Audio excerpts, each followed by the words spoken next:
এটা পিরাকপুর আল্লাহর দরগা, আর এটাই হলো গরিবের একমাত্র ভরসার লোকাল বাস। দৌলতপুর থানার পিরাকপুর থেকে আল্লাহর দরগা থেকে কুষ্টিয়া যাওয়ার একমাত্রই পথ, আর এই পথের ভোগান্তি পথ হয় সাধারণ যাত্রীদেরকে।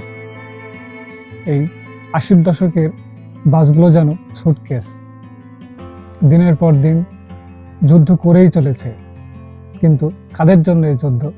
যাত্রীদের জন্য না বাস মালিকদের জন্য? সিটের যা অবস্থা, বসলে মনে হয় কোনোটাই ভেঙে যাবে, কিন্তু উপায় তো নেই, যেতে তো হবেই।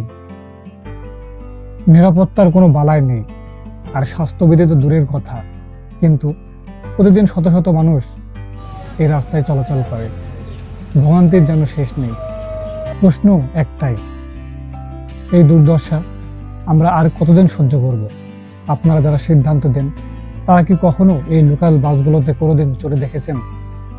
কুষ্টিয়া পিরাকপুর রুটে আধুনিক, নিরাপদ, আরামদায়ক বাস চলতেই হবে, আমাদের কণ্ঠ উঠতেই হবে। যাত্রীর ঠাসে জানালাগুলোও যেন খুলে পড়ে যাওয়ার উপক্রম। এই ভোগান্তির শেষ কোথায়? বাস চলছে, কিন্তু অতীতকে টেনে নিয়ে চলছে বর্তমান। গন্তব্য একই, কিন্তু ভাড়া দ্বিগুণ। বাস মালিকদের কোনো চিন্তাই নেই বললে চলে। সরকারদের তদারকি কোথায়? ভালো পরিবহন আমাদের সবার অধিকার। যদি একমত হন, অবশ্যই এই ভিডিওটি শেয়ার করে দৌলতপুরবাসীর মাঝে ছড়িয়ে দিন।